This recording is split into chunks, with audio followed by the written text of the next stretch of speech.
Delhi high court ने oxygen की किल्लत के मुद्दे पर एक बार फिर से फटकार लगाई है, चाहे वो दिल्ली सरकार हो चाहे वो केंद्र की सरकार हो। लगातार दिल्ली हाईकोर्ट को इस तरह की तल्ख जुबान का प्रयोग क्यों करना पड़ रहा है? सरकारें इतनी उदासीन नहीं रहती तो आज ये हालात नहीं होते। क्या है आपकी तैयारी मौजूदा स्थिति से निपटने के लिए? आज की तारीख में हिंदुस्तान कहां खड़ा है? गौरव भाटिया। चित्रा जी, सबसे पहले तो आप देखिए किस तरह से युद्ध स्तर पे आपने खुद बताया कि चाहे वो दिल्ली में हो, चाहे लखनऊ में हो और विभिन्न और प्रदेशों में भी काम चल रहा है कि किस तरह से बेड, ऑक्सीजन की सप्लाई, वेंटिलेटर और दवाइयों का पूरी तरह से हम लोग जो है इंतजाम करें। और सकारात्मक बात पहले कर ले, उसके बाद आपके प्रश्न का उत्तर भी दूंगा, क्योंकि पूरा देश देख रहा है, दिल्ली पे भी मैं आऊंगा। हम जब बात कर रहे हैं तो ये कल ही की बात है, 551 ऑक्सीजन प्लांट्स लगाए जाएंगे। प्रधानमंत्री जी की आज बैठक जो है सेना के अधिकारियों से भी हो रही थी, किस तरह से सेना के डॉक्टर और जो भी उनके पास अपने बेड्स हैं और बाकी इक्विपमेंट है उसका इस्तेमाल नागरिकों के लिए किया जाए। और इसी के साथ आप देखिए कि विदेशों से भी अब मदद आ रही है। आपने देखा किस तरह से क्रायोजेनिक टैंक्स, जिसकी दिल्ली सरकार ने भी कहा था कमी है, वो हमने बहुत कम समय में मंगवाए हैं। और आप अमेरिका सामने आया है, वेंटिलेटर्स देगा, मेडिकल इक्विपमेंट देगा। यूनाइटेड किंगडम ने भी कहा है। यह दर्शाता है कि भारत जो भी हमारे अपने रिसोर्सेज हैं उसका पूरा इस्तेमाल करेगा और हर एक इंसान की जान बचानी जरूरी है। लेकिन मैं आपके चैनल पे एक बात जरूर कहूंगा, ये बात रखने के बाद आप एक लाइन में ये भी बता दीजिए कि ये जो ऑक्सीजन प्लांट लगाए जाएंगे ये कब तक लग जाएंगे? जब इमारत में आग लगी हो, बगल में हम कुआं खोदते हुए नजर आए, इससे इमारत में लगी आग को बुझा पाएंगे क्या हम? नहीं चित्रा जी, शायद इन तथ्यों को भी आपको जानना होगा। जो मेडिकल ऑक्सीजन सप्लाई है ना, ये 3300 मेट्रिक टन बढ़ाई गई थी और ये इसी सरकार ने किया था। इससे पहले ये 3300 मेट्रिक टन कम होती थी। दूसरी बात, आगे कभी ऐसी परेशानी ना आए उसकी भी तो तैयारी साथ साथ होगी ना। ये जो बेड लगे हैं 2-3 दिन के, कम समय में उत्तर प्रदेश में भी बेड बढ़ाए गए हैं, दिल्ली के लिए भी बेड बढ़ाए जा रहे हैं। ये खुद में दर्शाता है कि ये लड़ाई तो लड़ ही रहे हैं, इसके साथ साथ हम लोग आगे की भी तैयारी कर रहे हैं। और एक सवाल मैं आपसे जरूर कहूंगा, पूछिएगा आम आदमी पार्टी के प्रवक्ता से, दिल्ली हाईकोर्ट ने किसको फटकार लगाई है? आप आदेश देखिए जो 24 तारीख का है और आज की भी जो बेंच की ओरल ऑब्जर्वेशंस है। दिल्ली की निठल्ली निकम्मी सरकार, इनको हमने ऑक्सीजन सप्लाई का कोटा दे दिया। आपको मालूम है ये किसकी जिम्मेदारी है कि उसके बाद वो सप्लाई लेके अस्पतालों तक दे?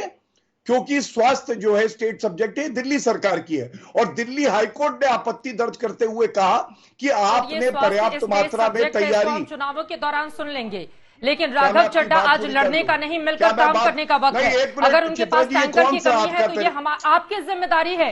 आप केंद्र में हैं, आप ज्यादा ताकतवर हैं।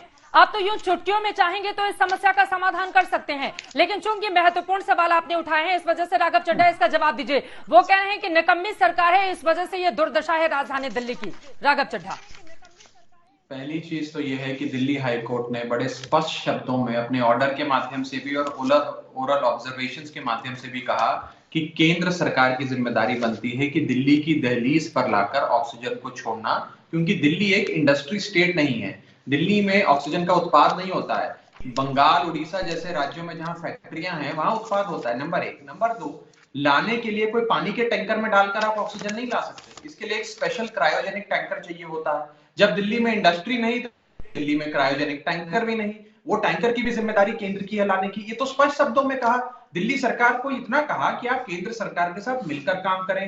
पहली भी जब वेव आई थी तो अरविंद केजरीवाल जी गृह मंत्री जी के साथ, प्रधानमंत्री जी के साथ कंधे से कंधा मिलाकर काम कर रहे थे और हम आज भी करना चाहते हैं। मैं कोई लड़ाई लड़ने के मकसद से इस चैनल पे नहीं आया हूं। ये हमें निकम्मा कहें, निठल्ला कहें, अरे भाई दिल्ली के 7 सांसद तो 2014 में आपके जिताए, 19 में आपके जिताए। आपकी कोई जिम्मेदारी बनती है कि नहीं बनती है कि दिल्ली के लोगों को मरने के लिए छोड़ दें?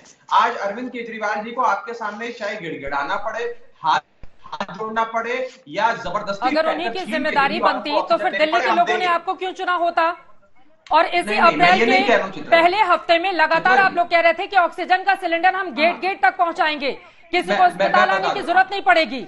अगर दिल्ली के लोगों को इन्हीं के ऊपर सब कुछ डालना था तो फिर दिल्ली सरकार की, आम आदमी पार्टी की क्या जरूरत थी? थोड़ा इतनी, it's not so black and white, थोड़ा ध्यान से सुनिए। ऑक्सीजन सिलेंडर और हाई फ्लो ऑक्सीजन में जमीन आसमान का फर्क होता है। जिस आदमी की पल्स 91, 92, 93 पर है, उसे तो आप घर पे ऑक्सीजन सिलेंडर लगाकर उसे ठीक कर सकते हो, लेकिन जब आपकी 90 से नीचे हो जाता है ऑक्सीजन रेट, तो आपको हाई फ्लो ऑक्सीजन चाहिए, जो अस्पतालों में पाइप के थ्रू, मशीन के थ्रू दिया जाता है। हाई फ्लो ऑक्सीजन, मैं आपको एक छोटी सी चीज बता दूं, मुझे समय दीजिएगा, मुझे अक्सर समय मिलता नहीं है चित्रा जी। 700 मीट्रिक टन की दिल्ली की प्यास है ऑक्सीजन की, अगर अस्पताल में लोगों का इलाज करना है। केंद्र सरकार ने हमें मात्र 378 मीट्रिक टन दिया। हमने हाथ जोड़े, झोली फैलाई कि दिल्ली वालों की रक्षा करो। इन्होंने 378 से बढ़ाकर 480 कर दिया, लेकिन 480 भी दिल्ली में नहीं आ रहा है। आज हमारी जो खपत है, जो हमारी मांग है, उसका 50% भी दिल्ली की दहलीज पर लाकर ऑक्सीजन नहीं दिया जा रहा है। ये कागजों में आवंटन किया गया है। मैं स्पष्ट शब्दों में चित्रा जी कहना चाहता हूं, हमें कागजी आवंटन नहीं चाहिए। हमें कागजों पे आप 480 मीट्रिक टन दो या 4,80,000 मीट्रिक टन दो, उससे फर्क नहीं पड़ता है। आप क्रायोजेनिक टैंकर में लाकर दिल्ली की दहलीज पर दीजिए। एक विषय, मैं किसी के बीच में नहीं बोला चित्रा जी, मुझे पूरा करने दीजिए। नंबर दो ध्यान से सुनिए, हम लोग नहीं, हमारे पास बहुत सारे मेहमान हैं, जल्दी से अपनी बात खत्म कीजिए प्लीज राघव। मैं जल्दी से खत्म कर रहा हूं। मैं बस इतना कहना चाहता हूं, दिल्ली के साथ सौतेला व्यवहार ना किया जाए। हम लोग हर प्रकार की कोशिश कर रहे हैं। आज हमने क्या कोशिश करी है? हमें कहते हैं कि ऑक्सीजन हमने दी। हमने हिंदुस्तान के सभी मुख्यमंत्रियों को और उद्योगपतियों को चिट्ठी लिखी कि दिल्ली वालों को ऑक्सीजन चाहिए, आप मुहैया कराइए। आज इनके वकील हाईकोर्ट में कहते हैं कि दिल्ली सरकार को ऐसी कोई चिट्ठी भी नहीं लिखनी चाहिए, इनकी कोई मजाल नहीं ऐसी चिट्ठी लिखें, हम आवंटन करेंगे।